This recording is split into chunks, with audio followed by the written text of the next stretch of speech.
Ropes Organization Walcott Foundation Indian Trust Special Coaching to 8th, 9th and 10th Classes Digital Virtual Learning Bangaru Palimani Rugangavar from Pedapanjani by Reddy Pulli Mandal. Chairman Dhansekaran.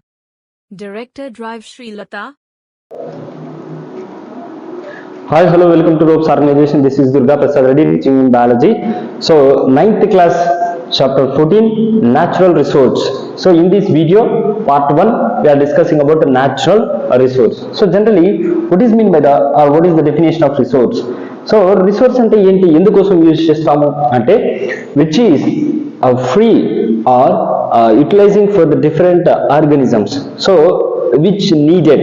So ఏదైతే అవసరానికి తగినటువంటివి ఉంటాయో అవి ఫ్రీగా దొరికేటటువంటి వాటిని ఏమని పిలుస్తామంటే resource. So వాటిని ఏమని పిలుస్తున్నాం? రిసోర్స్. సో అవి కూడా ఏంటంటే natural. So natural resource are the most important for the every organism can survive on earth. So భూమి మీద ఉన్నటువంటి ప్రతిదీ కూడా ఏంటంటే సో జంతువులకు కానీ మొక్కలకు కానీ ఏదో ఒక లివింగ్ ఆర్గానిజమ్స్ కి ఏదో ఒక రకంగా ఉపయోగపడతాయి. అలాంటి వాటిని ఇక్కడ మనం ఏమని పిలుస్తామంటే natural resource. So that is called natural resource. So resource are the most important for the human beings or animals or plants of every organism. So now we are discussing about the natural resource in this 9th class chapter 14. So natural resource అనగానే మనకి so చాలా వరకు ఏమేమి గుర్తొస్తాయంటే air, water, fire, atmosphere, so soil, these are the natural resource. So ఇవన్నీ కూడా examples కిందకి మనం చెప్పుకోవచ్చు. సో జనరల్ గా సో రిసోర్సెస్ లో మనము సో వేటిని ఎగ్జాంపుల్ తీసుకోవచ్చు అంటే air. So air is also one of the resource. Water, light. So next soil.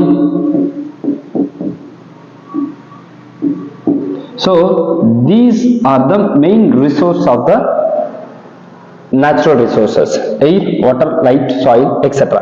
So ఇవన్నీ కూడా ఏంటంటే న్యాచురల్ రిసోర్స్. ప్లాంట్స్ కూడా మనం ఎగ్జాంపుల్ తీసుకోవచ్చు. So these are the natural resource of every human being or every organisms. So వీటిని మనం ఏమి పిలుస్తామంటే న్యాచురల్ రిసోర్స్ అంటున్నాం. సో ఈ న్యాచురల్ రిసోర్స్ అనేవి సో జనరల్గా ఏంటంటే సో హ్యూమన్ బీయింగ్ కి ఎక్కువగా యూజ్ అవుతూ ఉంటాయి. Not only the human beings, plants and animals and etcetera all living organism they depended the natural resource. So వేటి మీద డిపెండ్ అయి ఉంటాయంటే సో న్యాచురల్ రిసోర్సెస్ మీద డిపెండ్ అయి ఉంటాయి. So let us discuss about the natural resources. So concept mapping. So mapping లో మనం clear గా అబ్జర్వ్ చేస్తే so first biosphere. So biosphere, so what is mean by biosphere? Which is the complete organisms. So biosphere. So biosphere means which is the living organisms. అంటే biosphere లో మనకి ఏంటంటే everything of the earth, భూమి మీద ఉన్నటువంటి మొత్తాన్ని మనం ఏమనిపిస్తున్నాం అంటే బయోస్పియర్ అంటున్నాం. దీంట్లో అట్మాస్ఫియర్ ఉంటుంది. సో నెక్స్ట్ వచ్చేసరికి water and everything are present in biosphere. But biosphere can be divided by 2 types. So biosphere ని 2 రకాలుగా డివైడ్ చేస్తాం. ఒకటి వచ్చి living resources and non living resources. So biosphere can be divided by living things and non living things. So జనరల్గా ఏంటంటే biosphere లో మనకి 2 types ఉంటాయి. లివింగ్ థింగ్స్ ఒకటి, నాన్ లివింగ్ థింగ్స్ ఒకటి. So living things and non living things. So what are the living things which is survive or which is like example plants, animals. So వీటి living things అంటాం. So what are the non living things? Non living things stones, rocks, soil, next water, temperature, atmosphere లో ఉన్నటువంటి light etcetera. So ఇవన్నీ కూడా ఏంటంటే non living things. So living things and non living things are combined in biosphere. So biosphere లో 2 వస్తాయి. ఇప్పుడు biosphere లో ఉన్నటువంటి రిసోర్సెస్ ఏంటి అంటే 2 types గా డివైడ్ చేస్తాం. లివింగ్ రిసోర్సెస్ ఒకటి, non living resources. So living resource. So what are the living resource? So living resource ని ఇక్కడ ఏమనిపిస్తామంటే బయోటిక్ కాంపోనెంట్స్. సో వాటిని ఏమనిపిస్తామంటే బయోటిక్ అంటాం. బయోటిక్ అంటే ఏవైతే జీవంతో ఉంటాయో వాటిని బయోటిక్ అంటాం.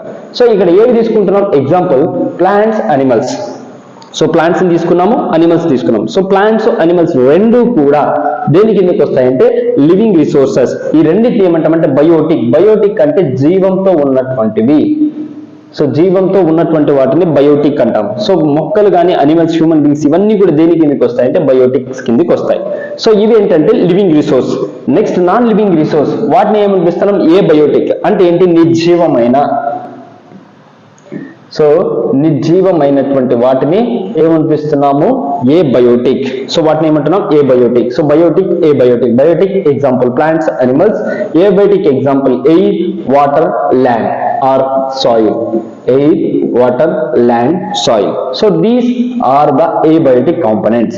So biosphere can be divided by two types, living things and non-living things. Living source, non-living resources.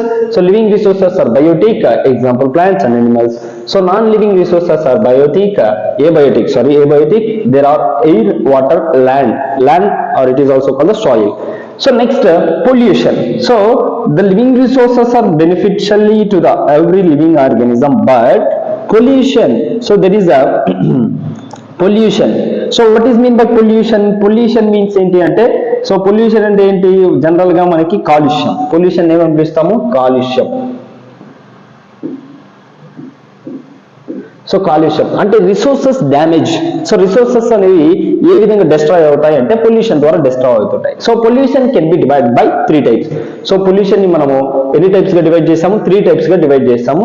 So 1 air pollution. So first one is air pollution, second one is water pollution, next third one is land pollution.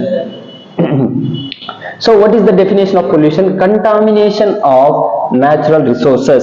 So which is the natural resource? ఇందాక మనం చెప్పుకున్నట్టు natural resource water, air, atmosphere ఇవన్నీ కూడా ఏంటంటే contaminate, ఏమంటే చెడిపోవడం లేదా so అవి ఏమో నాశనం అవ్వడం. సో వేటి ద్వారా నాశనం అవుతుందంటే పొల్యూషన్. దాన్ని ఇక్కడ ఏమంటున్నాం, పొల్యూషన్.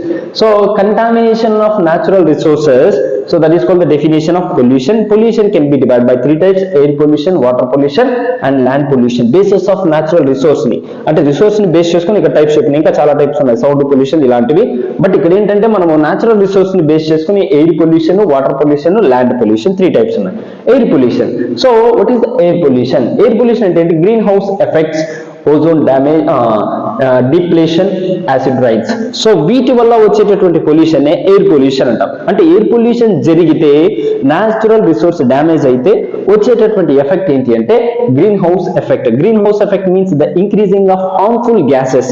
అంటే గ్రీన్ హౌస్ ఎఫెక్ట్ అంటే ఏంటి, భూమి మీద ఉన్నటువంటి వాతావరణంలో ఉన్నటువంటి గ్యాసెస్ అంటే reducing of oxygen and increasing of carbon dioxide, carbon monoxide, methane, nitrogen gases et cetera. So ఇలాంటి గ్యాసెస్ అనేవి అట్మాస్ఫియర్ లో ఎక్కువ అయితే దాన్ని ఏమంటున్నాం, greenhouse effect. Next one is ozone depletion. Ozone depletion means when increasing the atmospheric harmful gases are contaminate the air pollution, it may be effect on ozone. So ozone మీద effect చూపిస్తారు, ozone damage జరుగుతుంది. So ozone damage జరిగితే ఏమవుతుంది, సూర్యుడి నుంచి వచ్చేటటువంటి ultra violet rays which is UV rays can be directly enter the earth surface. ఎప్పుడైతే ozone damage అవుతుందో సూర్యుడి నుంచి వచ్చేటటువంటి UV ultra virus rays direct గా ఎక్కడ పడతాయంటే సో ఎత్తు మీద పడతాయి. So next acid rains. So general గా మనకి రైన్స్ పడుతూ ఉంటాయి. సో వీటితో ఏంటంటే యాసిడ్స్ రియాక్ట్ అయ్యి యాసిడ్ రైన్స్ అనేవి పడుతుంటాయి. Next water pollution. Water pollution means chemical waste, domestic waste, thermal waste. So water pollution ఎలా జరుగుతుంది అంటే సో సముద్రాల్లో కానీ లేదా నీళ్ళ చెరువులో కానీ సో కెమికల్ వేస్ట్ మనం వాడేటటువంటి కెమికల్స్ అన్ని కూడా వాటర్ లో కలిపేయడం, సో ఇండస్ట్రీ నుంచి వచ్చేటటువంటి కెమికల్స్ రిలీజ్ చేయడం. నెక్స్ట్ డొమెస్టిక్ వేస్ట్ అంటే అనిమల్ వేస్ట్ కానీ ఇలాంటి ప్లాంట్ వేస్ట్ కానీ ఇవన్నీ కూడా వాటర్ లో వేయడం.